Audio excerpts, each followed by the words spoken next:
Good morning, everybody. Welcome to the Empty Man Podcast. Good morning, brother. We back again, man. Oh yeah. Charleston White in the building. What's up with it, man? Man, cooling, man. How'd you sleep, man? Man, I slept good. All right. Yeah, they almost kept me up last night, man. You know, fucking around on that Instagram live. Man, I saw you, man. You was acting a fool, man. hey, Pimp was hilarious, man. Yeah. Pimp was hilarious. Yeah, nah, man. Them guys crack me up. I almost think they just want to be seen with me. For sure. Yeah. I really think they don't have nothing to talk about. They just want to get on there and be seen with me. Right, man. Ain't nothing wrong with that. Yeah.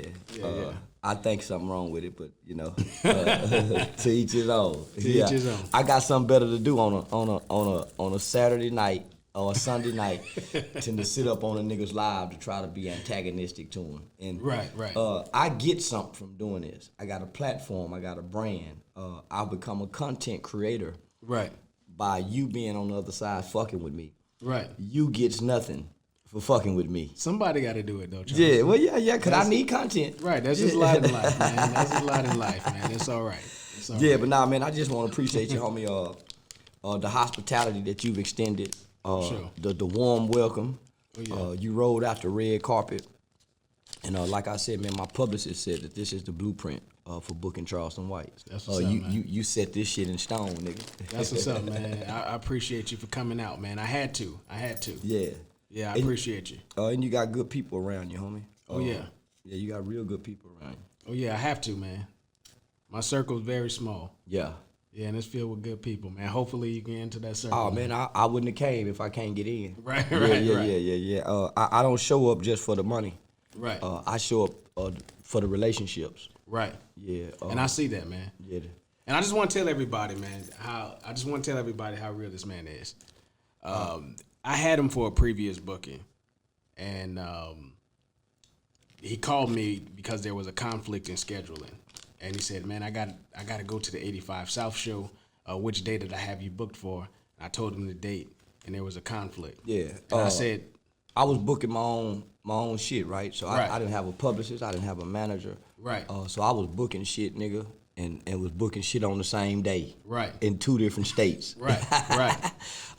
Just excited about being able to do the work. And so after me and you had that situation, I had to hit the reset button. Right. And say, man, I got to put some structure to this because I don't want to fuck over the good people. Right. And typically the good people are the ones who you encounter, who you pass up, going up the way. Right. Some people step on the good people. For sure. I didn't want to step on the good people, homie. Well, I appreciate it. Yeah. And I want to tell everybody. He told me he had to do the 85 South show, and there was an overlap. And I stopped him mid-sentence, and I said, man, the 85 South show is a huge platform. Yeah. Go do that. And you said, nah, man, I obligated to you first, and I missed that shit before I miss your show. Yeah. And I had no platform. Yeah, you had no platform. And I appreciate that. And I will say this. I don't think that I have that level of morality. And I'm struggling to get it. And what I mean is not that I wouldn't have came. You would have been like 85 South show, I'll get you later. Right. Right. And I admire that. And it was some man shit to do. Yeah, I actually had I had the 85 South show, and then I had a guy that was booking me and Desi Banks to do something together. Yeah. My spirit, I was excited, homie. He's here. Yeah. You know that, right? Oh, nah. He's here in Charlotte. Oh, for real? Yeah. I think today's his last day. Oh, okay. I was booked with something with him Right. that actually didn't go through. But I was excited. But my spirit was convicted about me putting you off to the side for these big names. I heard it in your voice. Yeah, and so I was like, man, here's a test. Right. So I wrestled with that for days. I would have failed it like a motherfucker. Yeah. I wrestled with that for days, homie. And so I know at the end of the day, if I fall, these are the people I got to fall back down to. Right. And typically when you fall back down, the people don't catch you. Right. They let you hit the ground. Right. And just in case I fall, I want you to be there to catch me, homie. And you know what? That was a life lesson for me. That was a moment for me. That it probably wasn't too much for you, but it was for me. Yeah. And I learned from that. Yeah. So I appreciate you. Already, homie. And shout out to my publicist, man. She came in and she made everything right. With good mediation skills. Right. Yeah. For sure. Shout out to Dr. O. Already, man. Shout out to Dr. O. So let's talk about the empty man. Okay. So, who is the empty man? Well, the reason I got that name was because I realized we had some conversation. Yeah. And I was telling you a story, and I'll tell y'all this story. When I grew up with no father, as I already said. Yeah. Right? And having no father in the household, I didn't recognize it was an issue until I got older. I never knew it was a problem. It's normal. It's normal. It's right. abnormal, but it's normal. Right. Yeah. It didn't become a problem until I became a young man. You know, my mother met a gentleman around the age I was 16. Mm-hmm. He lived with us. She got married to him when I believe I was 17.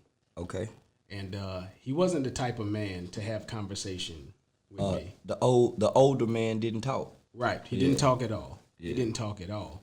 So, you know, I was doing shit that I wasn't supposed to be doing. I was running the streets at this time.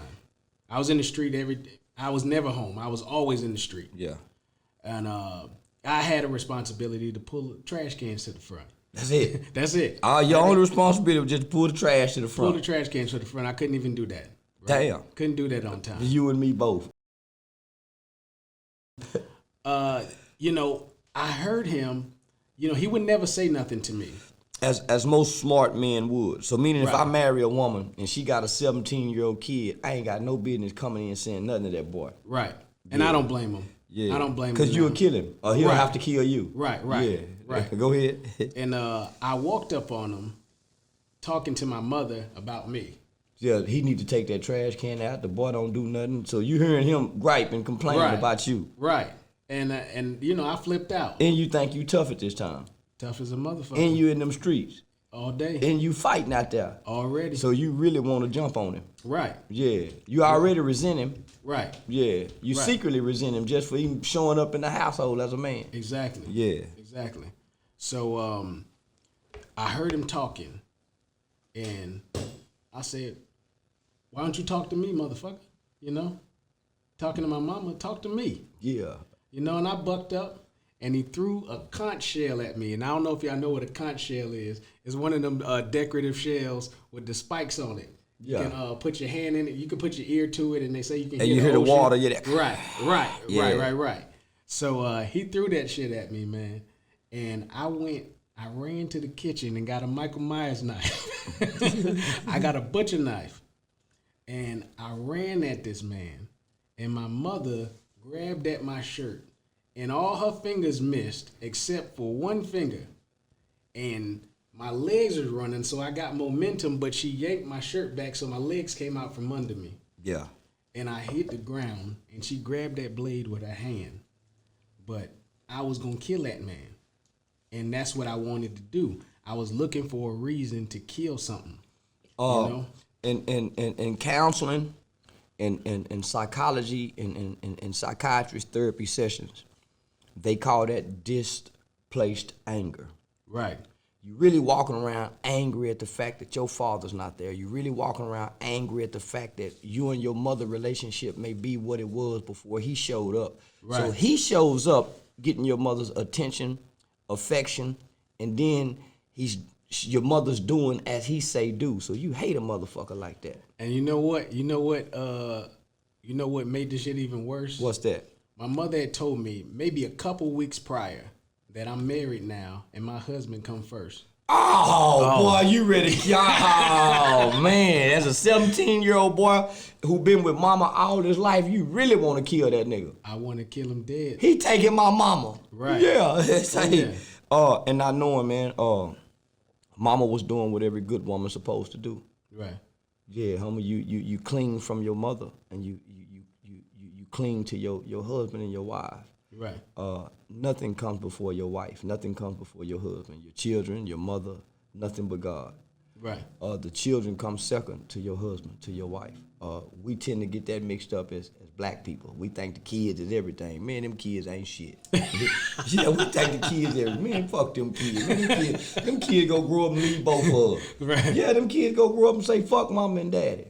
For sure. As we do, right? We do, yeah. Most of the time, kids are lying to their mom and daddy. Right. Most of the times, kids are manipulating their mother and their father. Right. Children aren't good to parents. Parents are good to children. Mm-hmm. Children forget that. Children are not good to parents. Oh. They lie. Right. They tell half lies. Right. So, and we make our parents look real bad. Mm-hmm. We shame our parents. Yeah. We embarrass them. Mm-hmm. And we don't never have any gratitude for them until we get older. So as a child, you're not grateful for what your parents do. You think they supposed to do it because they're your parents. Right. Yeah, That's you think sure. your mom and dad is supposed to like you. they ain't supposed to like you. They just supposed to raise you. Well, and they don't take care have of to. you. They don't have. They ain't gotta like you. Right.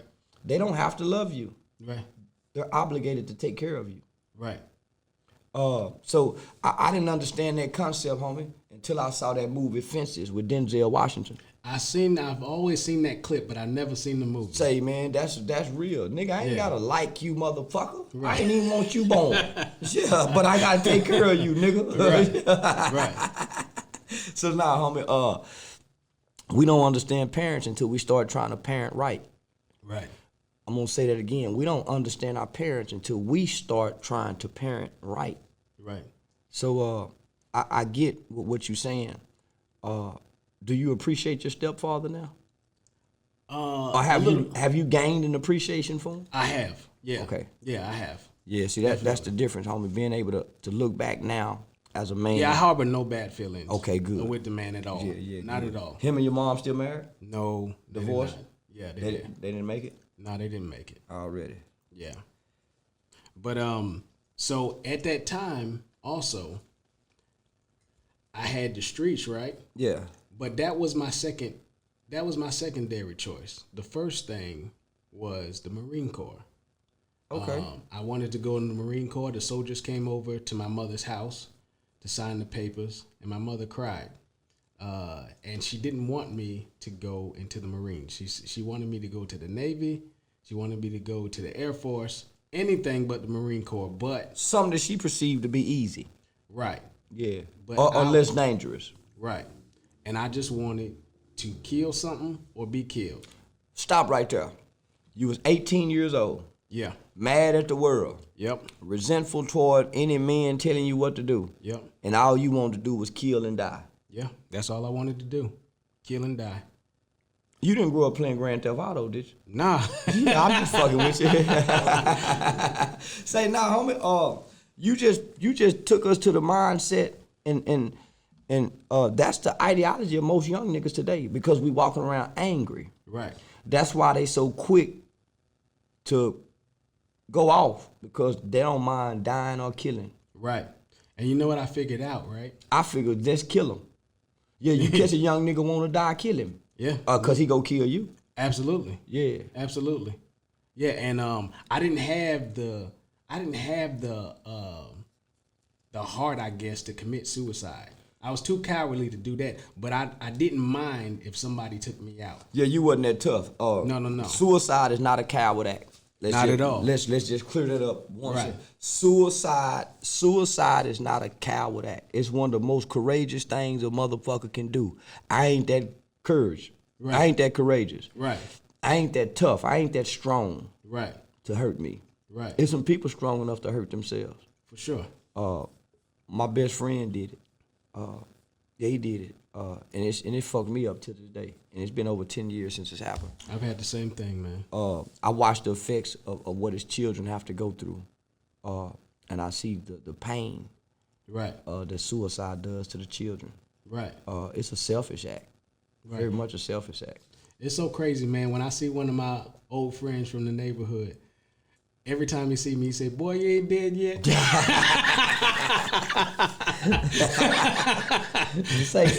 They used to say that to me, nigga. Yeah. The juvenile workers. Yeah. I was such a, I'm not gonna say a bad kid because I don't believe there's a such thing as a bad child. Right. I don't believe in bad children. Right. But I was such a challenging kid. The adults used to say that about me. Yeah. When they encountered me in my 20s, boy, you ain't dead yet. They used to crush me. Yeah. I couldn't explain it. I couldn't. Words made me feel by saying, "Nigga, you ain't dead yet." I just knew you being penitentiary. That used to take hope from me. Yeah. Yeah, to hear those words. Right. But yeah, nah, we ain't dead yet. Right. And so, with that, you know, I discovered as an older guy now that, you know, we nourish our bodies. Yeah. We need certain elements. Yeah. B12, Vitamin D. vitamin A, Yeah. vitamin C, all you that, know yeah. all of that. But we don't think about the nourishment of the soul. Nah, the soul needs forgiveness. Mm-hmm. That's self forgiving yourself, Right. for when you do wrong. Right. The soul needs repentance. Mm-hmm. Man, I done wrong and I need to turn away from this. The soul needs love. The soul has to have understanding. Right. Meaning the people in your world, or the people around you, the people in your circle, y'all have to have some level of understanding for your soul to be at peace. Right. Or if not, you'll be in a toxic environment. You'll be in turmoil. Right. Without I understanding. was in turmoil. Yeah. I was directionless out in this world. And let me tell you, I was dating this girl, right? Mm-hmm. And her parents were, you know how the story go. Good girls like bad guys. Right? You goddamn right they do. Don't let nobody tell you nothing different. Right. This girl's father had a conversation with me, and he told me, look, he asked me. He asked me first. He's like, so what are your college plans? Where you going? First of all, I barely graduated high school. You didn't know what the fuck to say. I told this nigga Duke. I told this nigga I was going to Duke. You were lying. I was lying, but I didn't even know You need the credentials it took to get in there. That's how far I was going. Yeah, I would have told him, say, get this nigga out of my house. That's what he did. Yeah, get out of here right now. Little lying motherfucker. You ain't going no goddamn Duke. Nigga, you know what kind of grades you got to have to get in Duke. Say, Tess, come get this nigga out of here. Yeah, walk him to the car right now. And that's what happened, man. That was a wrap for me. Yeah, you in there lying. Instead of just saying, man, I don't know, sir. I don't know which direction to go. I'm just going to be fucking your daughter. Right. And I might get her pregnant. But I don't know what I'm doing with my life. But he told me, he said, look, my daughter's going to school and y'all need to part. She needs to concentrate on her books. And, you know, I don't know where you're going in life, but, you know, this ain't the direction for you. And he told me straight up, if you love my daughter, you like my daughter, if you don't stop talking to my daughter, I'm not paying her tuition. And I swear to you on that. So if you care for her, you let her slide. Man, fuck that tuition. We finna get pregnant as fuck. Yeah, we can't make responsible decisions right now, sir. I don't know what the hell you talking about. I'm finna sneak and fuck her. So yeah. That's driving my anger even deeper. Well, because I'm hearing that from a man too. Well, that's a level of rejection. Right. See, we naturally feel rejected when our fathers aren't around. Right. In our mind, we create the reasonings why he's not here, right? So that's why most young boys, that's why most black boys can't deal with rejection. Right. Telling them no, man, it's a trigger. Right. It becomes a red flag. Right. And so all it does is further add fuel to the fire of you wanting to hurt another black male. Let me just say that. Right. Yeah. Right, for sure. Especially someone in the form of a male authority figure. Right. You start to resent and hate. It can be the nigga in the training class on the job. Right. And if he seems like he got authoritative presence, or he try to tell you, man, You need to get her on time next time. Fuck this now, nigga. now you ready to quit the job. Right. Every job you get, when a male says something to you, ready to quit or buck him. Right. That's your resentment towards your father. For sure. Yeah. And if somebody can help us identify that as kids, homie, our process of trying to get past that as young boys and young men would be a lot easier. Right. Would be a whole lot easier. We could take more direction from the coach on the football team. We can listen more to the male teacher that's trying to tell us something in college. Right. But because of our displaced anger, because of our hurt, because of our resentment, because of us feeling abandoned, because we feel unloved, we close every other man out going forward if he can't relate to us with the bullshit. If he relate with the bullshit, we'll latch on to him. Right. But if he try to correct us in our bullshit, we'll resent him. Right. Right. And so that's what we got, and that's what we dealing with most young black boys that we encounter. Right. He ain't never had a nigga holler at him. Exactly. You better not holler at him. He'll shoot you, nigga. He don't know how to take that. Right. He'll shoot you if you holler at him. Right. He don't know how to receive it. Right. So he'll attack it. Right. And I'm glad you're able to explain that and go back to your life, homie, and walk yourself to where you at. We need to hear this as black men. Right. Yeah, we need to hear this, especially on these social media platforms. And so, you know, again, I realized that now that I was empty, I had no nourishment of the soul, no nourishment of that those vitamins that are essential to the soul. Yeah. And you those spiritual nutrients. Right. Yeah. And eventually, if you don't get them, guess what? If you don't get certain nutrients, you're gonna starve to death. You're gonna decay. Right. And and that's what I did spiritually. And so I decayed. That's why a lot of niggas become so promiscuous sexually. Right. They empty. That's why niggas fuck. That's all niggas want, because they empty on the inside. Right. Right. And the only source of feeling good is having an orgasm. Right. That's why niggas fuck, fight, fuck, fight, fuck, fight, fuck. It ain't nothing in between, homie, damn near till they 40, 50 years old. And you know what? That expression that, you know, that's cold. That's cold-blooded. He cold. You know, a dead body is cold.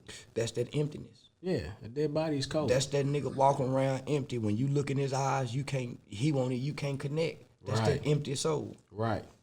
He's just a shell of a man. Yeah, he hurt everybody everywhere he go.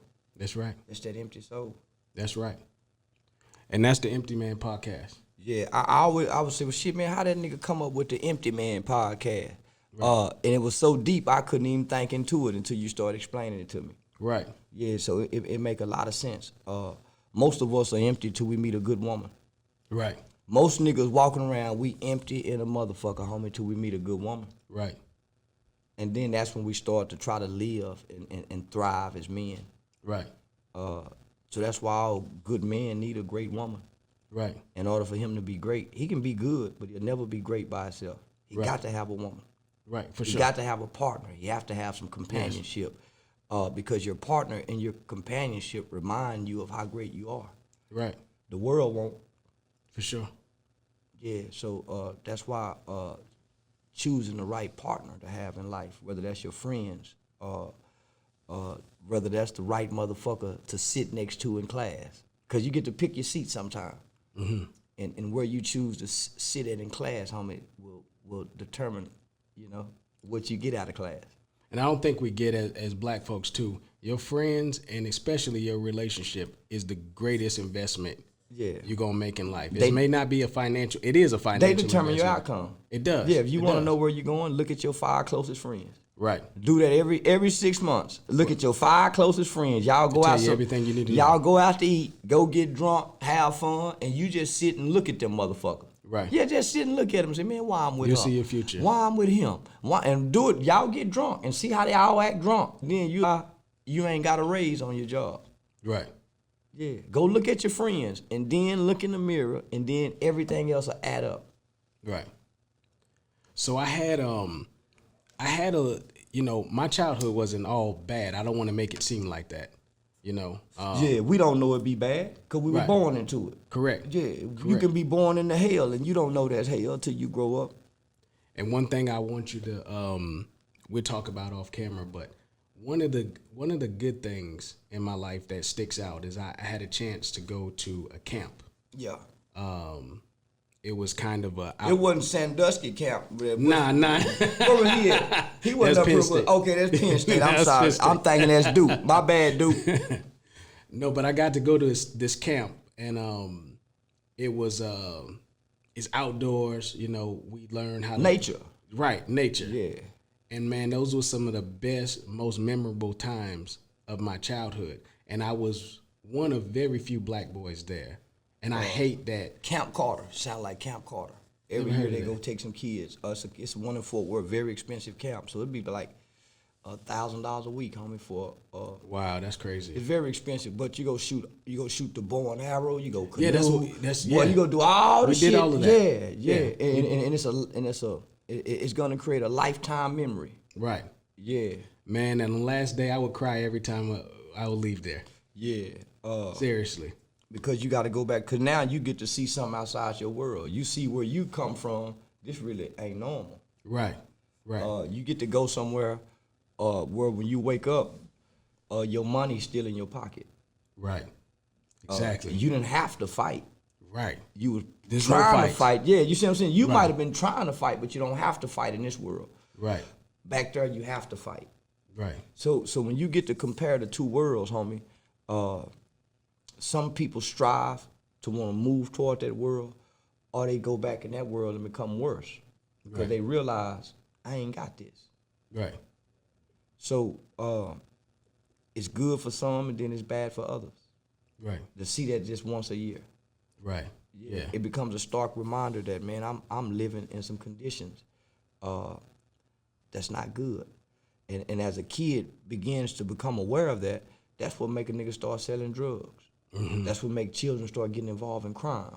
Mm-hmm. That's where the financial aspect of committing crimes comes in for children living in poverty. They start to become aware.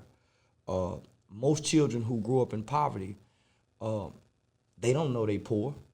Right. Yeah, Right. they don't know they poor. Right. When they start to realize their conditions, that's when children become dangerous. Mm-hmm. They understand their conditions. Right. Hear no evil, see no evil, speak no evil. Children aren't supposed to know evil. Right. Poverty shows children evil. Mm-hmm. And look what it's producing. Yeah. These ain't single parent households plays a great part in what we see in the criminal elements of our society. But poverty plays a greater part. Yeah. Poverty plays a way greater part, homie. Being poor and then realizing you're poor, Yeah. understanding you're poor. Most grown folks are depressed poor. So imagine a kid gaining an understanding of their conditions. What would that do? With an undeveloped brain. Yeah, so that's the big sister or the big brother who realize that their mother is on drugs, and they go out to sell candy. They go out to cut yard to bring that food, that money back home to buy Pampers for their younger siblings, to buy milk for their younger siblings because their mother is on drugs. They're not doing this to buy candy. They're not doing this to buy a video game. They literally are doing this as children, going to the store and purchase Pampers and milk to bring home because their mother is on drugs. Right. A lot of our friends was in that condition. Mm-hmm. It was guys like me who was coming along selling drugs just to sell drugs for fun. Right. Me too. You see what I'm saying? So when a child becomes aware of the conditions, that's when it becomes dangerous. Yeah. And so that's why our children are so dangerous right now, homie. They are aware of their conditions. Right. My mother, if she couldn't pay the bills, we didn't know she couldn't pay the bills. Right. If my mother wanted to fuck, we didn't know she was fucking. Right. You see what I'm saying? We never became aware until we got older and started looking at our life in hindsight. You know, he grew up in obviously the same town, right? Mm-hmm. His father committed suicide in the backyard. He had to climb up the tree and cut his father down at 12 years old. He had to cut his He hanging father. wasn't gonna ever be right. It wasn't nothing. It wasn't no counseling he can get. Yeah. Unless he met another person that discovered their father dead. It wasn't nothing you can give to a kid that have to climb up a tree and cut his daddy down. Right. That's his hero hanging. Yeah. Yeah, boy, the world get dark. Right. The world will get dark. And you know, I looked at him as my big homie. He was maybe 4 or 5 years older than me. He wasn't that much older than me. Yeah. But he's the first one to put that pack in my hand. Told me that school wasn't shit, you know. And honestly, He wasn't lying, but you know, education is something, but school ain't shit. Right. Yeah, education is it though, not school. But go ahead. So anyway, he kind of knew he could see that I was looking for camaraderie. Bright-eyed and bushy-tailed, as I call it. Yeah, Right. come out into them streets bright-eyed and bushy-tailed. Nigga ready for it all. Right. And to be honest with you, when the other homies were around, they would kind of treat me like shit because I'm the new nigga on the block. I'm young. Yeah, and he taking a liking to you. Right. Yeah. But he would only show it when we was by ourselves. You know what I'm saying? Yeah. I got to see a different side of him when we was by ourselves. Yeah. And he was just broken inside. I didn't. He was selling dope on his mama's porch. Like and listen, I'm thinking, you know, that he's doing big things. You know. Yeah. I see the cars and the jewelry and stuff like that, but he living in his mama's house. He's selling dope on the same porch, and that backyard. It's the same house, the same backyard that he cut his father down. Oh man. Yeah, same house, right? Yeah. He living his trauma every day. Every day. Mentally and psychologically. Nigga, he can't, nigga. Yeah, Every day. Yeah, he was fucked up. He was fucked up. Yeah, he was fucked up. Right. And I cry for kids like him on the inside, homie. Yeah, I don't shed tears, but my soul weep for kids like that, homies.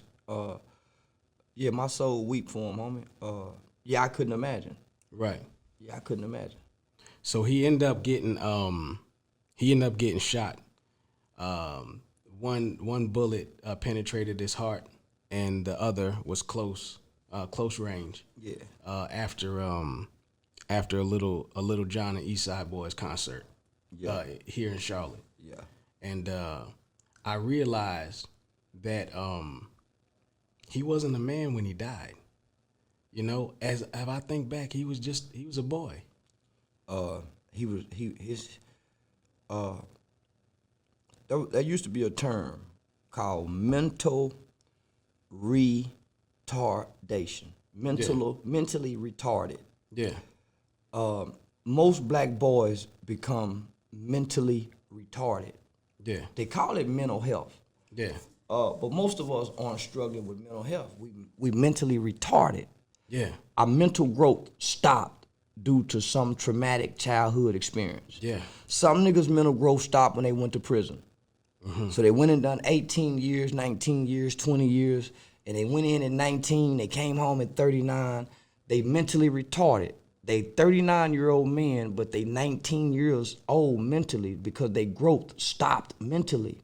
Right. They didn't have the natural progressions that you need in life to grow and evolve for your brain development, right? Mm-hmm. So a nigga that see his mama get killed at 12 years old, nigga at times in his life, at times throughout his day, at times in his relationship, there are some things that will occur that will cause him to revert back to being 12, nigga. Right. Because the trauma. Right. You might say something, you might do something. This nigga might go back to that situation when he saw his mama dead and them same feelings. He would flip out.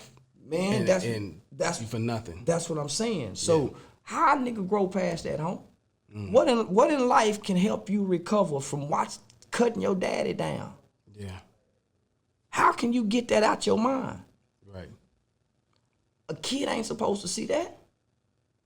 It's no different than a little girl molested from when she's 5 till she's 12. Right. And then she get molested again. Then she get raped Right. in college. Right. How she get past that? What medication, what therapy, what counseling session can get that person past that, where it don't reoccur in life again, mentally and psychologically on the inside? How you take that out of your dreams when you go to sleep? Right. You see what I'm saying? Homie, you got to, that's when life, you got to find a God. Or you'll die like he died, homie. Right. You'll stay right there. You'll never be able to get past that experience. You'll never be able to get past that pain. You'll never be able to get past that trauma. And it's like having a thorn in your side till you die. You'll never be healed. You can never find no healing. I'm thankful my life I ain't seen nothing like that, homie. Right. My life been about wrong choices. Right. My life haven't been about trauma. I don't know trauma. I haven't lost close people. I ain't lost friends to gang banging. I didn't lose friends to the streets. Although life is about losses, life isn't about winning. Right. That's the biggest misconception about winning. No, nigga, life is about learning how to lose.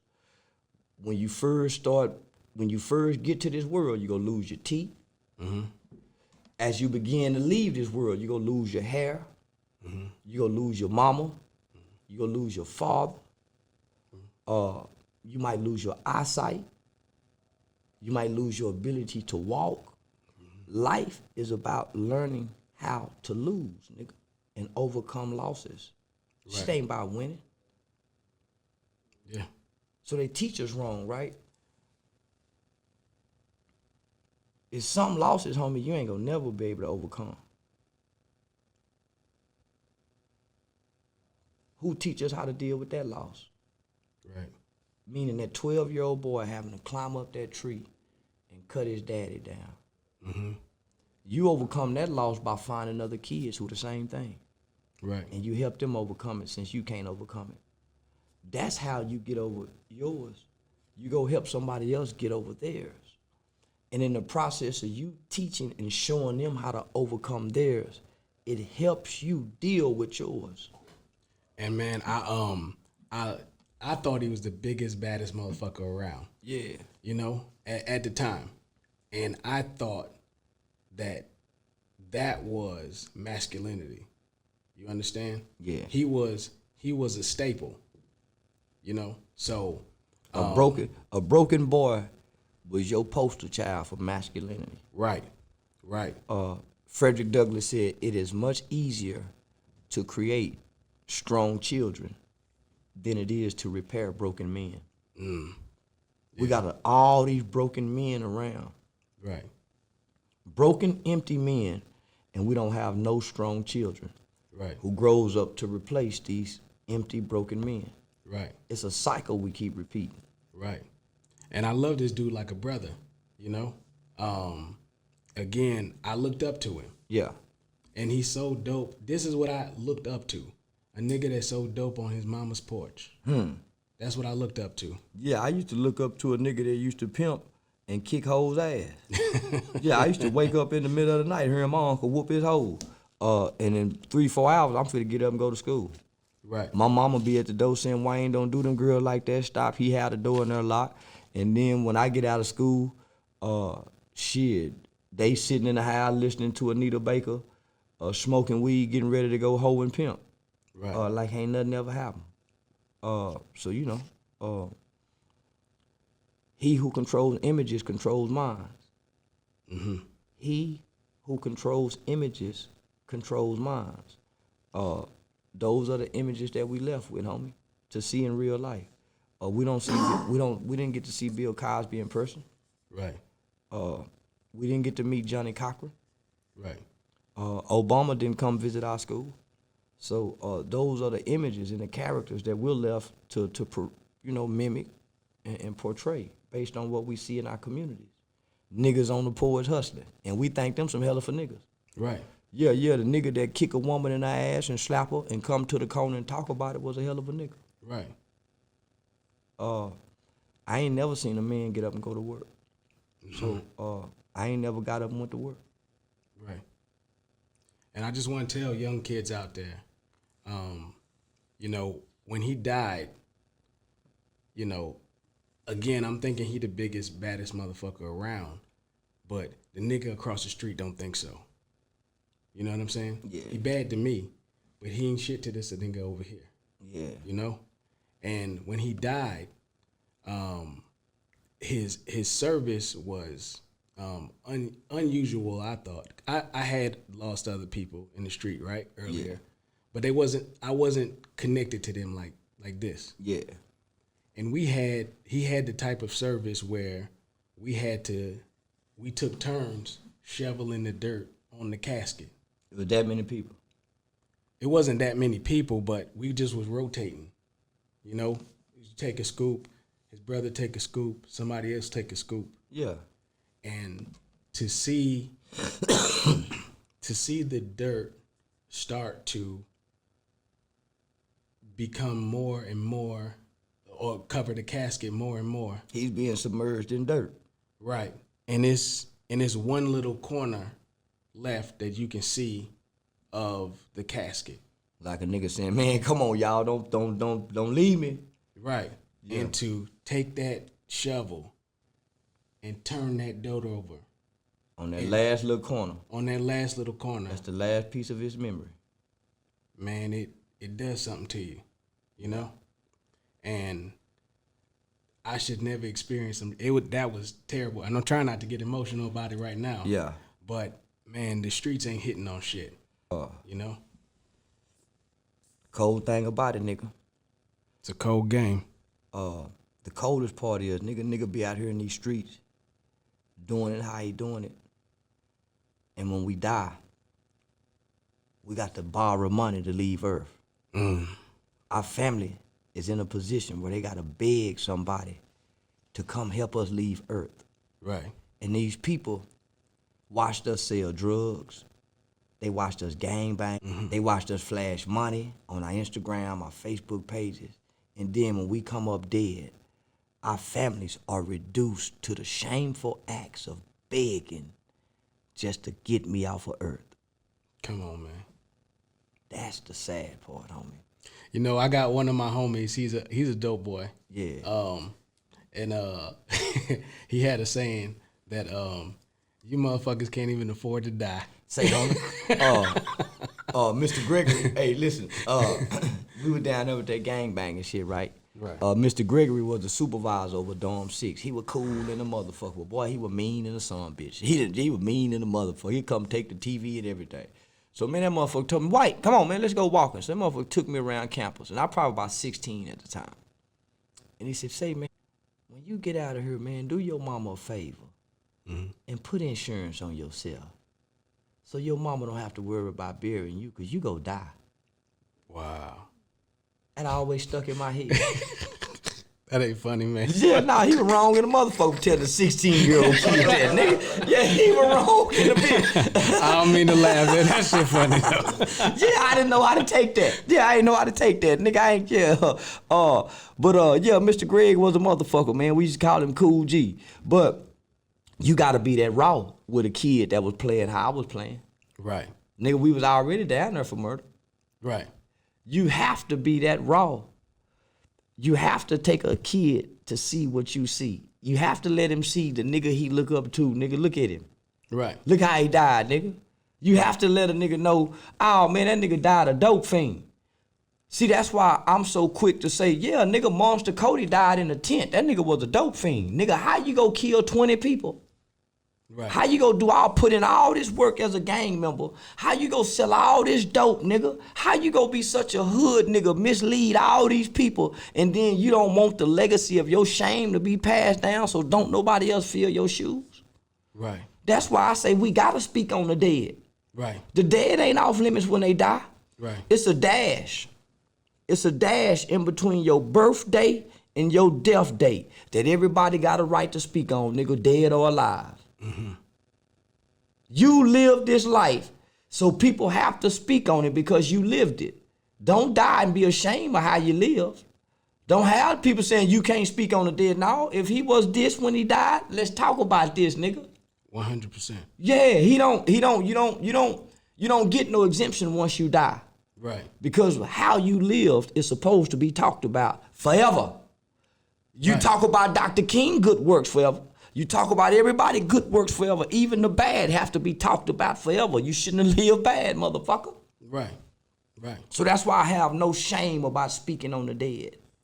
Because the dead have left a legacy for you to talk about. Right. So talk about the legacy, good or bad, motherfucker. You left it. And that's actually a defining moment in my life also. One of my good friends, kind of a mentor to me, you know, he said, what are people going to say about you when you die? And I never thought about it before. That's all that matters, homie. I never thought about it, and it helped me to change my life. What motherfuckers say about you when you live don't mean shit. Right. Because most great fathers are never hear you're a great dad while you're alive. Right.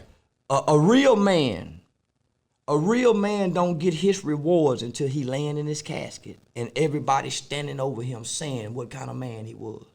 Most niggas want to get their rewards now on Father's Day. Most niggas every Saturday want to get his dick sucked real good because he think he the man of the house. Right. No, nigga, your rewards come when you in the casket. Man, that's when you go know how bad you was. That's when you go know how of an impact you left. That's when people go realize what your presence meant when you gone. Motherfucker can't appreciate your presence while you here. They don't know it ain't gone. But when your presence is gone and you leave, that's when motherfuckers know, oh man, that nigga there. Only this.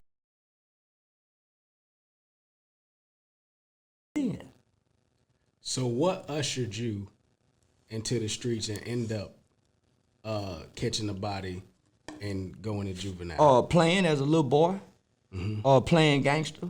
Right. Playing gangster. We was going into an era of black gangsterism. Prior to the 80s, homie, black people didn't play gangster. Right. Black people didn't want to be gangster. Right. So I'm the first generation of black people wanting to be gangster by way of hip hop, the culture. Right. That's not ours, by the way. No. Before then we were dancing, partying, fucking, doing the Kid and Play, the MC Hammer. The Soul Train, doing Michael Jackson. We wasn't bang banging. Right. So that culture is what gave me a kid, just like now. Most kids want to be rappers. Most kids want to be basketball players. I didn't want to be Michael Jordan. I didn't want to be Magic Johnson. Right. I didn't want to shoot 3-pointers like Larry Bird. Nigga, I want to be like Uncle Wayne, who was a pimp. I want to hustle like Uncle Curtis. Uncle Boosie was from California that had a gangster element to it. So I wanted to be like what I saw and what I heard and what I seen. What I saw in my real life, what I heard in music, and then what I seen on television. All of those elements was glorified and propagated to me. It's just like propaganda. Right, it is propaganda. Well, it was propaganda, homie. Gangsterism became propaganda for black children. It is, yeah. So that was propaganda that was marketed to me as a child. And it was only natural for me to become what was marketed to me. Like now, children are becoming what's marketed to them. I told you I had several instances where I mentored black boys. And one of the most frustrating things to me, I had some construction done on my shop. Yeah. And there's a white guy doing it. Yeah. And you should have got some Mexican, but having a white boy work for you is almost the next best thing to going to heaven. Telling the white boy what to do. Hey, I need that done over there, and do this when you're done. Boy, that's the next best thing to going to heaven. And he did it well. He did a hell of a job. Especially if you tell him well. Right. Yeah. White boy know how to act when you're paying him. Oh, yeah. Yeah, sure. It's only when you're asking him for something he go mistreat you. Right.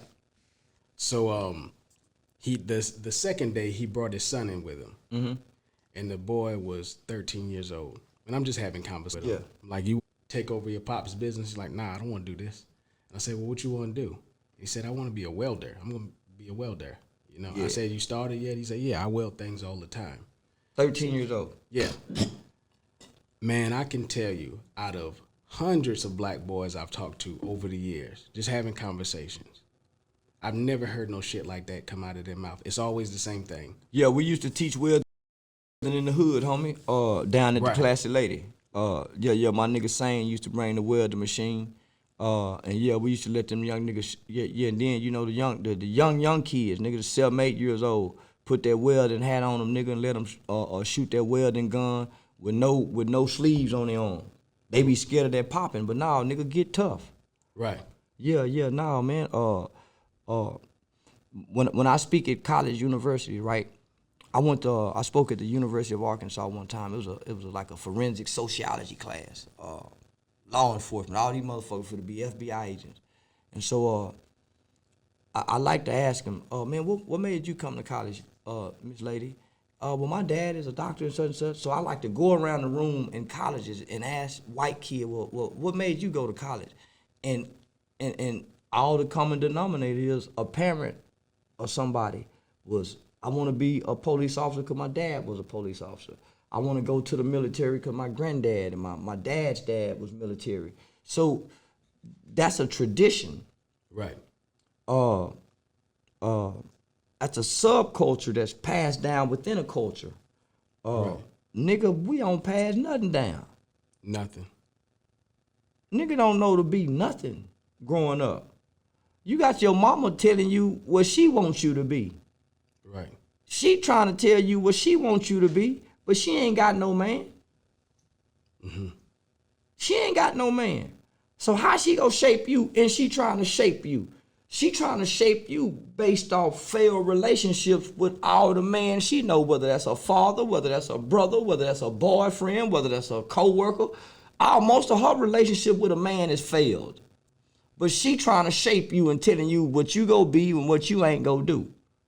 With a culture that promotes and propagate with its propaganda, gangsterism, and sexism to you. Right. So the gangsterism is sending you one way, and the sexism got you with a boy or a girl. Mm-hmm. How you know what to do as a boy? Your mama fucking you up. Right. So that's why it's so easy for young boys to go to the streets and find a impressionable character to follow. Mm-hmm. And I was that guy. Hey, man, we was all that guy. But I had some uncles, some bullshit ass uncles. So I had a part that I had a role I was trying to play. So most niggas come out, they hadn't saw their uncle. So I had an uncle who literally was giving me the pimp game. Nigga, he was exposed. So I had a role to somewhat try to play. Right. I ain't never been gangster. Right. I always been pimping. Right. But once Uncle Wayne gone, and it ain't no pimps to look at, after you get through watching Superfly, after you get through watching the Mac, they stop making pimp movies. Right. They start making gangster movies. Mm-hmm. So Uncle Wayne gone, Uncle Wayne in prison.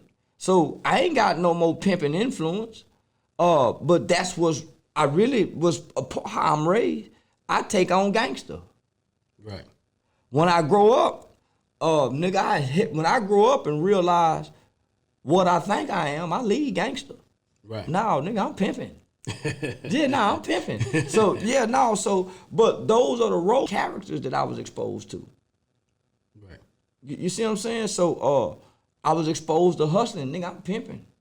Right. I watched a man in my world, in my life, nigga, damn near take care of the whole family, nigga, I was pimping. Right. Rolls Royces and everything. Oh, so he was pimping. Yeah, he was pimping, homie. Yeah. It was like the movie The Mac. I had a real Mac in real life, homie. When he showed up with the beautiful yellow women with them banana-shaped titties, I used to look through the peephole, but I thought they were my aunts. I didn't know they were. We called them Aunt such and such. Right. So nah, homie. So his when bottom bitches. They was aunties. Right. To this day, man, that's my auntie. Yeah. And the family reunion, them aunties. Right. But if they be real to us. And you see, if they be real to us and explain, we know if they tell us the truth. Right. But the ones that don't know, that's ain't such. I ain't gonna say, that's ain't such and such. Right. He got a baby by ain't such and such. Right. But when you know, you know. Is that true that Like a good pimp puts his dick in all of his hoes. Unless he a punk. Okay. Shit, yeah, nigga, you ain't no man for to have them women around there. Nigga ain't fucking that pussy. Man, Hey, man, listen. That shit's disgusting, man. No, it ain't. Man, she going out fucking all of these niggas. Nigga, that's you, the one you fuck all these niggas. She just ain't getting no money for it. Every girl you fuck all these niggas. She just ain't getting no money for it. And chances are, listen, most motherfuckers don't know a prostitute is more cleaner than a lady. For sure. Nigga, you ain't finna put no raw dick in no prostitute. You ain't finna kiss her. You ain't finna. She ain't gonna let you eat her pussy. For sure. You not finna girlfriend a prostitute. Right. But you can girlfriend a one night stand. For sure. So no, they got it ass backwards. No, I much rather fuck a prostitute than a lady. Much rather fuck a prostitute than a lady. Nigga, I much rather marry a hoe than a lady. That's the biggest lie ever told is you can't turn a hoe into a housewife. Nigga, a hoe make the best housewife. Niggas don't cheat on hoes. No, niggas don't cheat on a hoe. Right. A hoe know what to do. Right. A hoe know how to handle you. A hoe know how to let you go get you out of you, nigga, and come back home and be her kind of man. A lady don't know how to let a man be a man. A hoe know a man better than a woman and a lady. Who you think a nigga go lay with when he mad at his woman? A hoe. Who you think a nigga go Real complain talk. to and talk to about other women? Hoes. Real talk. Fuck you talking about, nigga. Hoes was sent to be counselors and psychiatrists and psychologists that'll give you some pussy. That's how that is. Don't talk down on hoes, nigga. Hell you talking about, nigga. Jesus kept a hoe. Jesus, man, a hoe was the only woman that could run with Jesus and his 12 buddies. Think about that. God damn. A hoe was the only one that could run with Jesus and his 12 niggas. Couldn't no woman do it. And they kept a hoe. And while he was preaching and healing and healing the sick, she was around the corner selling pussy. If you think Mary wasn't fucking Peter, Paul, John, Luke, Mark, and Matthew, nigga, throughout them traveling days, man, nigga, goddamn food. Every now and then she gave Jesus some pussy. Yeah, Jesus ain't left her and ain't had no experience of a man. They said he got to experience everything that we had to go through. So that means he had to get some pussy too. They won't try to make us like Jesus had to dry dick. No, man, Jesus had to experience what pussy felt like too. Charleston White, everybody. Yeah, I got a church coming soon. I got a church coming soon. I ain't bullshit. Yeah, $12 better look out, nigga. I got a church coming soon. So I want to tell the young boys too. When I saw my homie in his casket, first of all, the caretaker did his body terrible. They over embalmed him. So he looked like he was bigger than he was. He had a slight bit of glue. One of his eyes was partially open because the glue had come undone. They glue a nigga eye shut? Yeah. I ain't know that. Yeah. If you a lot of people. Yeah, cause they don't glue mine shut. That bad eye don't close when I'm sleeping. Yeah, if in jail, nigga think I'm sleeping with one eye open. Yeah. I heard him up and say, man, that nigga sleep, his eye open. Right. Yeah, I ain't know they glue your eyes shut. I thought two motherfuckers shut when you die. Oh yeah, and even your mouth. Sometimes they sew your mouth shut if you have rigor mortis set in. Yeah. And your mouth's open there, show it shut. Man, leave me the fuck alone. Yeah. Yeah, how I die, just put me in that motherfucker, let people see. Right. Yeah. And to see his body like that, man, I threw up all in my suit. You did? I threw up all in my suit. Oh, you man. didn't want to be. I'm glad you say, boy, you wasn't gonna be good as a gangster. And not at all. Yeah. Not at all. Yeah, boy, to see them niggas shoot them bodies and that flesh come up out them bodies and shit, boy, you would go be fucked up trying to play gangster. Yeah, For sure. Yeah. And I just want to tell you, so when I saw that, I realized that, all right, this shit ain't for me. No. This shit ain't for me at all. And that's how most niggas need to see. That's how you can tell who gangster. Right. Start going to the funerals when niggas die. Right. And all the niggas that be sitting in the church when the preacher talking and the woman singing the sad songs and they just be sniffling. And them niggas have them mean looking faces. Soon as they open up that goddamn casket, and they go down there to the casket. Oh, they go to falling at him. I'm gonna kill him. They kill my nigga. I'm gonna kill him. They kill him. Say, that's how you know them ain't the gangster niggas. That's how you know them niggas need to go and give their life to the Lord that day. Preacher, make an altar call for this nigga. He wanna give his life to the Lord. That's how you know them niggas ain't gangster. Right. Because when you go to the real gangsters, the real Italian funerals, you don't never see the Italian gangsters crying. Right. You never see the Italian gangsters crying at the funeral. They be somewhere whispering. Right. Yeah, because they either the motherfuckers who killed him or had him killed or something and don't give a damn about him dying. They know this part of the life. Or they setting up to get back. Man, or but they know this is the part of the life. Right. Ain't no use of us over here crying. So that's why I say these niggas be playing, homie. Because they cry at the funeral. Right. No, nigga, when your nigga been out here kicking up dust, putting it in how he putting it down, you don't cry for that nigga, you celebrate. This how he supposed to go. Right. Niggas supposed to pop gangsters' tops. Gangsters don't grow old and die. Gangsters don't get colon cancer. Gangsters don't get none of that. Right. Nigga, they die early. Right. And when they die early, yeah, that's my goddamn nigga. You get him tattooed on your chest and you get ready to die. Right. But you don't cry. Right. Yeah, they didn't watch the movie like I watched the movie. Right. Yeah. You only cry when you tired and you don't want to do this no more.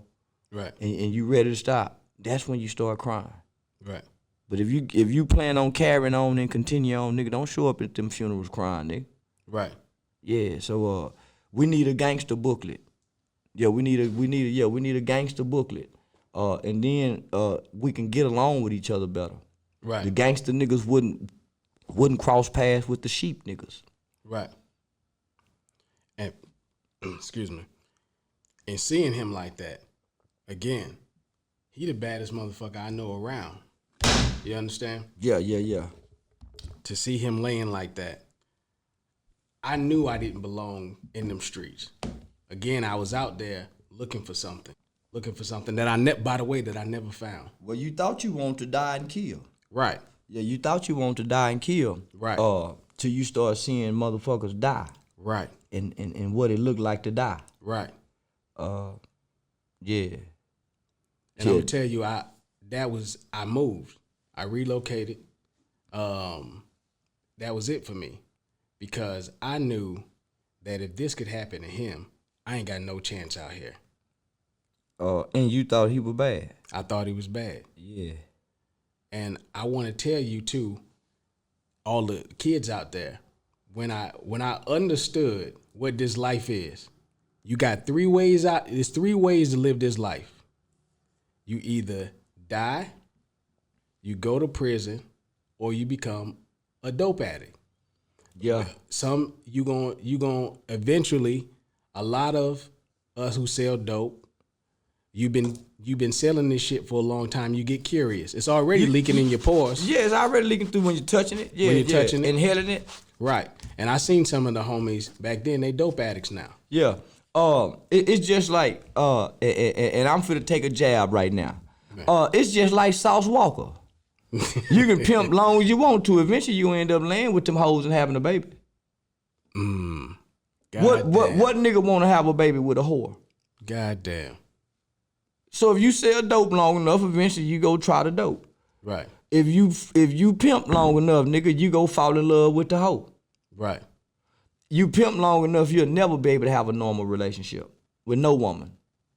Ever. Understand, it's three ways in this game: dead, prison, or you gonna become an addict yourself. And sometimes the addiction ain't dope. Sometimes the addiction is the lifestyle. It's and the money. lifestyle, yeah. That's right. why you can't leave it alone. That's why you see niggas keep going to jail, keep catching cases. It's just like, see now today the stripper, she struggled like the hustler. Right. Once she learned to strip, her world become more about the lifestyle more than the money. Right. Because even when the lifestyle is not making the kind of money to add up to make sense to keep doing it, you still stay with the lifestyle. Right. The lifestyle is not making the kind of money that makes sense to keep doing this. You getting by, you paying your bills, you supplying your habits, but you're not elevating in life by doing this. You having fun. You being able to keep your hair done. You being able to eat out. You got a lifestyle. That's it. You maintaining a lifestyle, but it doesn't cause you to elevate. That's the late 1990s, 2000 dope dealer. Right. That's the late I'm gonna say that's the 2000 dope dealer. Right. Because in the late 1990s, the dope game was very profitable still. Right. The 2000s, you start seeing niggas become more about having the car, the rims, the clothes, the jewelry, and the hoes, and not being kingpins, not getting their mama out the ghetto with it, not putting making a business of it. Yeah, not putting their sister through college with it. Right. It became about them just having this good lifestyle, and then they go to the feds. You're right. You see what I'm saying? Yeah. So I was telling you earlier. You good? Yeah, I'm good. I was telling you earlier that I never had so much female attention until I start going to jail. Yeah, you told me that yesterday. That fucked me up. And they said, boy, you wasn't getting no pussy. Boy, when they find out you was a jailbird, nigga. Right. Yeah, you had jailhouse stories to tell. Well, going to jail, nigga, listen, this wasn't one thing jail. What if one thing jail do for a nigga? It give you gotta walk before you go to jail, right? Right. Boy, when you come out of jail, it give you a strut. Nigga, give you a strut, nigga. Especially in the hood. Right. Say, nigga, you just got out? Yeah.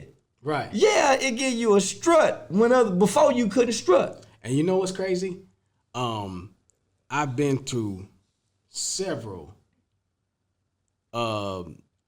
fresh out of jail barbecues and parties. Yo, man, boy, you damn near get your dick sucked forever, boy, when you fresh out of jail.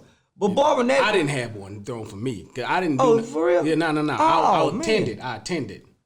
Oh, you done attended a bunch of them. Yeah. Niggas get out of jail. They make you feel like a superstar. Right, yeah. Oh, boy, it make you want to go to jail again and come out again and get another one. You know what I never seen though? But they stopped giving you them welcome home parties out to about 3. Right. Yeah. Motherfuckers stop putting their money in, getting excited to see your motherfucker there because they know you going back. I ain't never seen a straight A's party.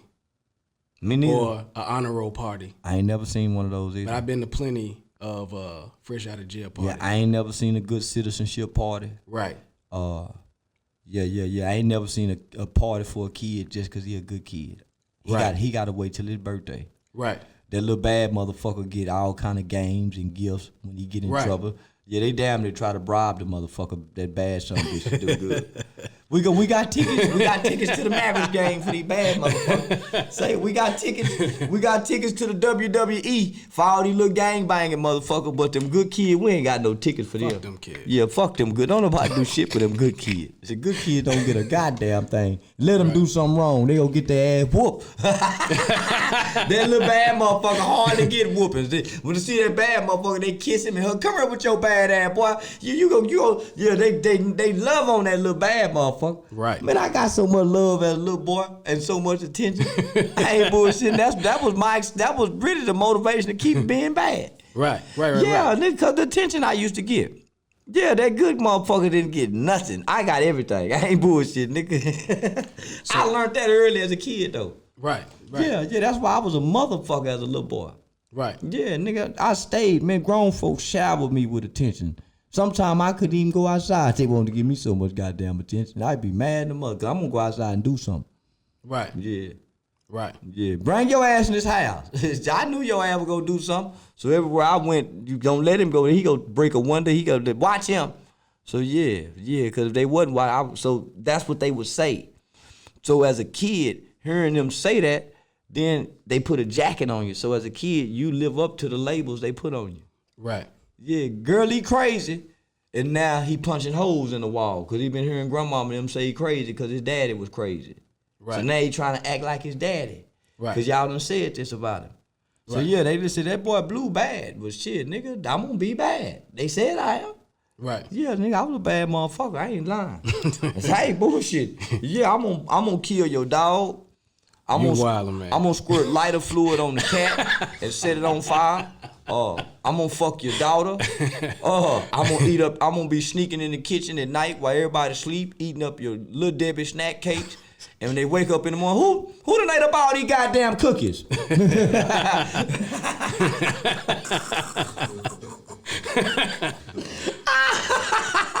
And everybody go get their ass whooped, but they know it's me. Everybody know I done that shit. Ain't nobody done that but Blue. So I was naturally a square kid. Yeah. I had no interest, and I was nothing like that. I didn't want to do bad shit. I just had no desire at the time growing up, right? Yeah. Until I got into my late teens. I don't know, for some reason in my late teens I wanted to show out. But how do we, in our culture, right? Yeah. We don't have a balance. We need the squares and the nerds, right? Yeah. Because, being a white boy, there's no pressure to be anything. There's no pressure to be anything. You can be as nerdy, as lame, as square as you want to be. Yeah. You understand what I'm saying? In our culture, that's not welcome. Man, you better not want to play tennis. Nah, hell nah. Nigga, you better not want to. Nigga, you better not be walking home from school and you got a flute case. Right. Cause you want to play or the violin. Right. Nigga, they go kick your ass. Oh, he gay. That nigga playing the violin. Man, I used to get my ass whooped. I went to a Catholic academy. Yeah. For a couple years, and that's where I got good English skills. So I would come back. You couldn't speak improper English in the schools. They taught you proper grammar. So I would, and for anybody who's been in a Catholic school, nuns are mean as fuck. I've been on the fuck a nun all my life. Boy, I want some nun pussy so goddamn bad. Boy, I just want to fuck 3 nuns before I die. Charleston White, at the same time. I want to have an orgy with 3 motherfucking Catholic nuns. I know the Catholic priest doing. He fucking them bitches. For sure. Yeah, boy, some of that nun pussy with that nun dress on. Oh, they lick on each other, man. Man, I want to fuck. And right. Yeah, some white nuns. Right, and I think that's probably why they so mean. Yeah, man, because they got to sneak and get that dick. yeah, boy, them hoes that can openly get that dick and they embrace that hoism in them some of the happiest bitches in the world. A hoe that knows she a hoe and embrace she a hoe. Look at them Kardashian hoes. Right. Them some of the happiest women on earth. Right, for sure. Yeah, because they know what they are and they embrace what they are. Some hoes try to hide that hoe in them. I hate that and shit they live in that secret and they got to be a secret hoe. Boy, them some of the most miserable women in the world that got to be a secret hoe. Let her out. Release her.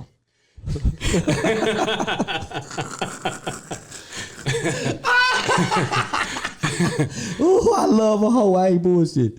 So how do we reinstill balance in our community where the squares are accepted? Oh, the squad niggas got to go to kicking the gangster niggas ass. Yeah, they got to start letting niggas have one-on-one fights. I gotta tell you something, man. And these squad niggas will show these gangster niggas really scary. They can't fight. I gotta tell you something. Yeah, that's how we gotta start setting up squad niggas versus gangster niggas and watch how many squad niggas get in the ring and kick these gangster niggas ass. I gotta tell y'all a story, man. So, like I said, I was a square, I was a nerdy kid, right? Yeah. I had a neighborhood, this nigga was a terrorist. You know what I'm saying? This cat was from New York. And we talking about Charlotte in the 90s. So the North was emptying into the South in the 90s, right? Yeah. And we had this cat, I don't want to say his name. He's gone now. He was a victim of homicide. But say his name. He was terrorizing people. You got to say his name. All right, fuck it, man. It's Terrence Mango. Terrence Mango, motherfucker. Yeah. Yeah, dead motherfucker. Yeah, terrorizing people. Now tell a story. So the cat, man, he would wear fatigues every day in the hot ass summertime. You know them New York Scaring niggas. people. Yeah, that's scaring. That's intimidation tactics. Cornrows straight to the back. I mean, he would just do shit for no reason. Like we walk into school in one day. army breeches. Right. Yeah, he was scaring people too. Right. One day we walk into school and he pulled out a pellet gun and just started shooting at oncoming traffic, cracking windows. This out of nowhere. We walk into school, pop, pop, pop, pop, pop, just shooting at oncoming traffic, busting people's windows. That's how, Yeah. Yeah, they should have got out, shot this goddamn ass.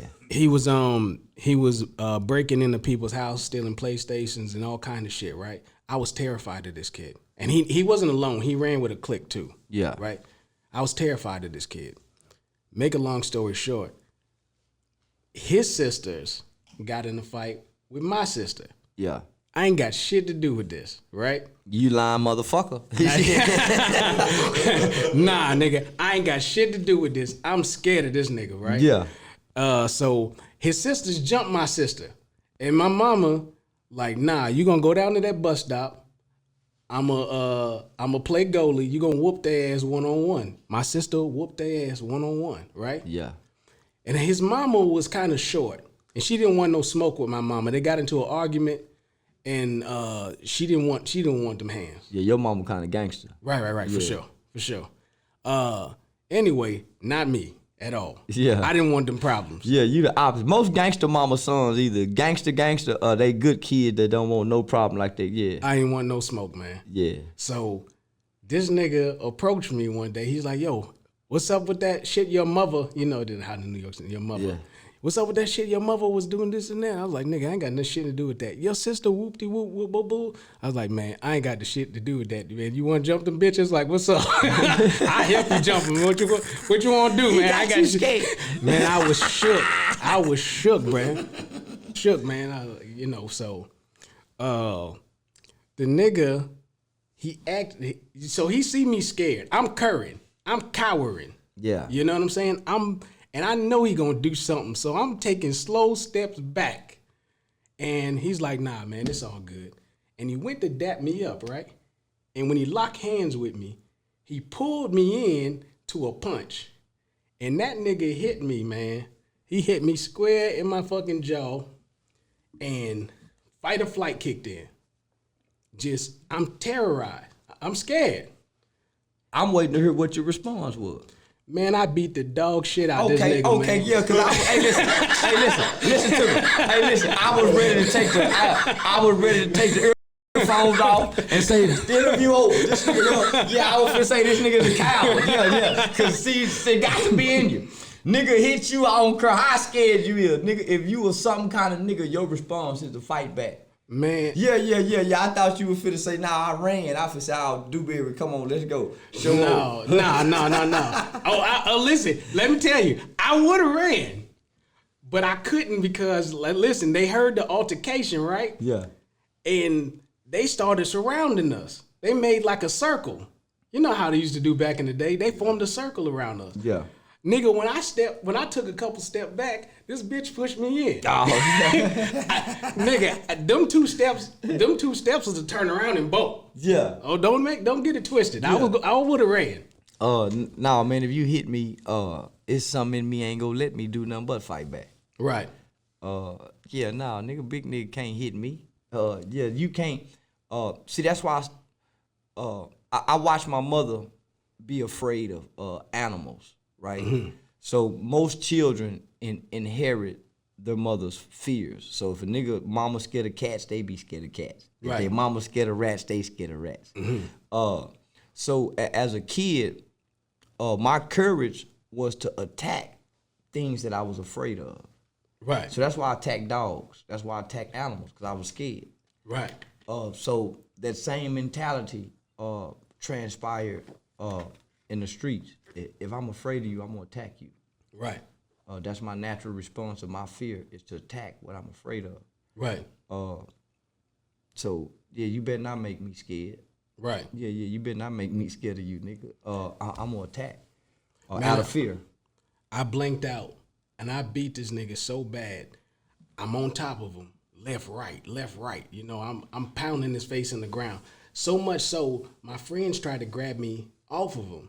I was so scared, I turned around and I punched one of my homies for trying to grab me off of him because I felt like if he got up, he was gonna kill me. Yeah. Right. I pummeled his ass into the ground, right? Yeah, that's why they say don't make nobody scared of you. Right. Scared motherfucker. I would have killed him. Yeah. They all had to pull me up off of him. They like and 4 you or doing 5 all of them. this. He don't know you doing all this out of fear. Out of fear. Let me tell you, man. Let me finish telling you what happened. So, I was so scared, Charleston. I literally shit on myself. Yeah, nigga. I shit on myself. I didn't even realize I had shit on myself until I got back to the house, right? Yeah. And I didn't go home because I'm mad with my mama. I'm like, man, She done got you. She done got me you. into this shit. Yeah. Right. I'm mad with my mama. So I go to my homeboy's house. Yeah. I go to my homeboy's house just to cool out for a minute. I'm like, man, this nigga gonna kill me. Yeah. You know what I'm saying? Yeah. And so I end up going home. And I didn't go to, I'm pissed off with my mama, you know? Yeah. I said, that's the first time I bucked at my mama and I told her what I wasn't gonna do. Yeah. Cause the next day I had to go to school. I said, I'm not going to school. And she's like, oh, you going to school? I said, no, the fuck, I'm not going to school. I ain't going to school. Yeah. And I didn't go to school. And I had to go outgrow my mother. She couldn't do nothing with me. Yeah. I wasn't going to school though. So I skipped 2 or 3. That nigga had you that scared? Yeah. Oh, I was terrified. This motherfucker was a menace. Yeah. Yeah. Yeah. So I end up 2 or 3 days in, she might like, nigga, go to school. In this North Carolina heat, I had on a hoodie so that when I change classes, he don't see me. Oh man, yeah, you needed a daddy to tell you, nigga, come right, on. Man, I was scared. I was scared. You needed a daddy. I was scared, man. So I'm changing classes, right? And you know how you can feel somebody looking at you. I'm changing classes. I got my hoodie on. I look up and there he is. And that nigga seen me and turned around and bolted. Yeah. He turned around and bolted. So he's scared of me. That good ass whooping. He's scared of me. Yeah. And I just want to tell young boys about this, right? So I go to school and I didn't even know I had whooped his ass. And you know, everybody. You thought you lost the fight? I didn't really think I lost the fight. I just didn't know how bad it was. He still had knots on it. He had knots all over his head, you know?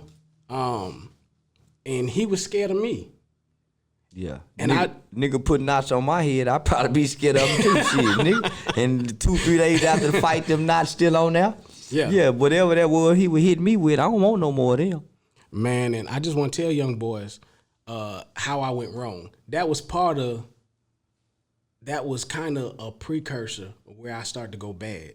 Yeah, nigga, you done dethroned the bully. Right. So now, nigga, you done took on the bully spirit. Right. Right. But because you're already a broken little boy, empty on the inside. So now you see the bravo that comes with motherfucker thinking you tough and you can fight. Right. So now you want to kick ass all the time. I'm turned up now. Now you done got a taste of blood, like a dog get his first little killing. Now you want to kick ass. Mike Tyson said that's how he became a bully. Got you. Beating up the bully like that. He said it felt so good. Right. On top delivering that. Right. You want to do it again. Right.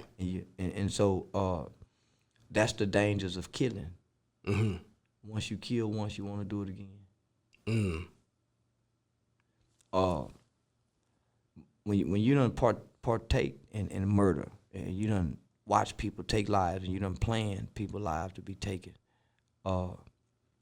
motherfucker make you mad. First thing you say, man, I killed that motherfucker. Right. That's for people who don't really involve themselves in murder, right? Those people have to work their mindset back from, man, I killed that motherfucker, to, man, I hurt that motherfucker. Man, I do something to that motherfucker. Man, it ain't worth it. Man, fuck that motherfucker. Right. I'm gonna just let this shit go. You don't know they thinking that though. Right. I've thought those thoughts. Well, every time a motherfucker bother me, that's the first thing I think. Right. I don't think I want to fight. Right. I don't think, man, I killed that motherfucker fucking with me. That's my first thought. Right. I gotta work my way back, nigga, from thinking about killing you to even, you want to fight. Right. I'm saying I kill you, nigga. Right. You talking about fight, nigga, I kill you, bitch ass nigga. I don't want to solve nothing else with murder. I don't want to fight. I want to kill nigga. Let's have a duel. Let's kill each other, bitch ass nigga. So that's my mindset. So I gotta work my way back to fighting. From fighting, and man, it ain't worth it. To nah, nigga, fuck that bond money. Nah, man, nigga, your kids. Right. That's my mindset. And you gotta, and for you young boys out there, you gotta pay attention to consequences too, because, you know, if I slap you, that don't mean, you know, I can't control what you're gonna do in response. That don't mean you gotta slap me back. Well, that's what make me think through my thoughts. Right. Is I understand consequences. Right. See, when I was young, I didn't understand consequences. Right. When we get older, nigga, we understand consequences. For sure. So that's my understanding of what can come from my choices and my decisions. Mm-hmm. The cost and benefits of my choices and my decision. I can weigh that out, and I can think through my fucked up thoughts. I can think through and past my uncomfortable feelings to make a rational and logic decision. Right. So the ability is being able to think through all of that, homie. And so you got to be taught how to think. Right. It don't just come naturally. Right. We think it come naturally. Critical thinking is a skill that's developed. It's not a skill that's given. Right. It's a skill that's developed. So what do you think? So I'm gonna tell you why I kept fighting, and I didn't mind. The female attention, right? Yeah, Back to that again. Yeah. That's the first time I got female attention. Oh, you that I wanted. That you wanted. Right. Yeah. I always had little girls, you know what I'm saying? I didn't really like them like that though. I wanted the pretty girl. You want them pretty fast girls. Right. Yeah, mannish motherfucker. What is it in a young girl's DNA? In her, is it culturally? What is it that attracts the nice looking girls to a nigga who ain't doing shit, a young man who ain't doing shit? Because they've all been taught to stay away from the bad boy. See, I was told, my uncle that was a pimp, right? That nigga told me, he said, if you don't ever want your daughter dating bad boys, you better not ever tell her don't date bad boys. Mm. So that's what's happening, right? So it's a forbidden fruit thing. Well, they get pointed into our direction. Right. They're told, stay away from them kind of guys. When you say stay away, you spark them to be intriguing. Right. So it's like when God told Adam, say, nigga, don't eat from this tree. Well, why would he be telling me about this tree specifically? It intrigues you. Right. So, nigga, and then the bad boy is fun.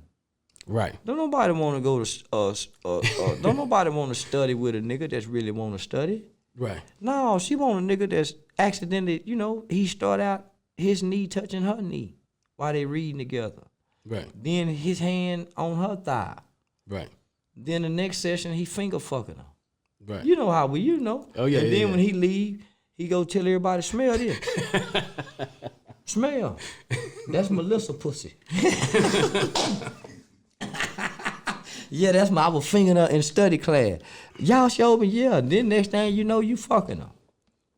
Right. So she want that kind of nigga. She don't want no nigga waiting. She want a nigga pressuring her for that pussy. Right. Yes, because she want to be touched by a bad boy. So what age do you think women grow out of that? Never. None? No, never. Nigga, they don't, even when they go to church, they get the bad boy like preacher. It's just that he preaching such the bad boy way in his dynamics of his delivery. Right. His charisma is a bad boy like charisma. Her security come from a nigga that seem like he a bad dude. Right. Yeah. And I would have been that nigga. Well, but you couldn't because your mama was gangster. Right. You gotta, yeah, your mama was hood and gangster, right? So typically, you would go get somebody opposite of your mama resenting that hood in your mama. Right. You know what I'm saying? She got me fighting these niggas, man. Right. So you kind of got a resentment for mama for being gangster in hood. Right. Man, mama got me introduced me to the doctor to play on the doctor. Man, mama a hustler. Mama really fucking me up. Yeah. And you want to be a square nigga. Right. She used to tell me, man, boy, I don't know where you get this shit from. That's what I'm talking about. Mama want to corrupt you. She wants you to steal. She wants you to lie. She wants you to cheat. She wants you to be one of these street niggas. Yeah, she used to say, yeah, that shit come from your daddy. That's what I'm talking about. But you got your daddy's spirit in you, right? So you really in a movie. You a good kid with a hood mama. Right. Yeah, you a square kid with a hood mama, and you trying to be square, and your mama trying to make you gangster. Right. So typically, you would go get somebody totally opposite of your mother. Right. But subconsciously, you're gonna be attracted to them kind of girls. It's true, man. It's true. I love ghetto girls. I'm subconscious. Yeah, but you gonna get over here with Susie May and them and act like you don't like her. Right. You gonna date the square kind of broad, but nigga, you gonna be secretly going down off in the ghetto fucking on. Did you see my my lady when she was the girl getting out the car when you first pulled up to the shop? Yeah. Yeah, that was my lady. Okay, yeah. So she ain't never been in a fight in her life. That's what I'm talking about. So Never. you go date opposite of what mom is. Right. But nigga, subconsciously, nigga, you secret like that ghetto hood. All day. Yeah. I love them ratchets, man. Yeah. But being able to understand that, homie, you can balance your life more. Right. Because that hide that, they keep themselves in the web of trouble behind their dick. Right. Rather than being honest with themselves. Right. Yeah. So now, homie, you got to be honest with yourself, and then you got to know who you are based on who you come from, how you was raised, and where you was raised. So how do we bring? I don't want the square niggas not to have options. You understand what I'm saying? Shit, boy, square nigga get option once he get him a job, but to see the square nigga limit himself because he limited in his form of communication with women. Mm-hmm. So most square niggas have to use prestige. Right. You don't make a come how he make a come. Right. No. So niggas get caught up in that high value shit, nigga. But I know at the end of the day, who make a come the best? Right. That's who got her. Mm. Shit. Nigga talk that shit about how much money he got, what he can buy. Who make her calm the best, nigga? Right. Who can tell her the best words, nigga, that she make her soul feel some kind of way? Right. You might have to give her something. All I got to do is say something. It's a difference, nigga. Major game. Yeah. Crazy. So again, we do have to create some balance in our community with young black boys being allowed to be themselves. Aside the female attention. Well, we don't need balance. We need self-esteem. Young black boys have to have self-esteem. Right. Self-esteem. The beginning stages of poverty, the beginning stages of abuse, the beginning stages of violence, is a poor me mindset, is a poor me attitude. Right. Feeling sorry for yourself, or seeing yourself as a victim. That's what causes victimizers to victimize people, is they see themselves as victims. Right. A victim stance, poor me attitude, right? Mm-hmm. If you give a black boy self-esteem, he'll go be whatever he want to be, even a punk. Right. And can't nobody tell him nothing. For sure. All that he makes need, sense. All he needs That is the makes sense. self-esteem to That's go right. be whatever he want to be in his little mind. If he want to be gay, if he want to be tough, whatever he want to be, just give him the self-esteem and he can go be it. And you know what? That's a good point, because I had terrible self-esteem Well, me as too. a square kid coming up, and that's why the streets were so alluring. And you know what? Once I started hustling a little bit, I was petty hustling, but I kept a job too. Yeah. You know, I didn't want my mama being suspicious of where all these clothes and kicks are coming from and shit like that. So self-esteem is a self-defense tool. right, Self-esteem is a tool that can be used against peer pressure. mm-hmm. Because your self-esteem, it's Right. easy to say no when you have self-esteem. right, it's easy to say, man, I ain't doing that. Right. When you have self-esteem. Right. When you don't have self-esteem, you're not equipped to defend yourself against peer pressure. You don't have the skills, you don't have the tools to say no. Right. When you don't have self-esteem. Okay, so on that note, when I'm portraying the character, because we gotta get to the airport though. Oh yeah. Actually, yeah, let's wrap this up, man. All right, one more question. All right, so well shit, man, you done rattle my thoughts. I don't even know what the hell I was going. Nigga, you got something wrote down over there, don't you? Yeah, that's it for another day. All right, this shit cool. Yeah. It's been a great episode, nigga. Oh yeah, we shall yeah. return back to North Carolina, big as this motherfucking house is. This nigga got us in. Shit. Yeah, let's get these guys to the airport, man. Charleston White, man. Charleston White, everybody.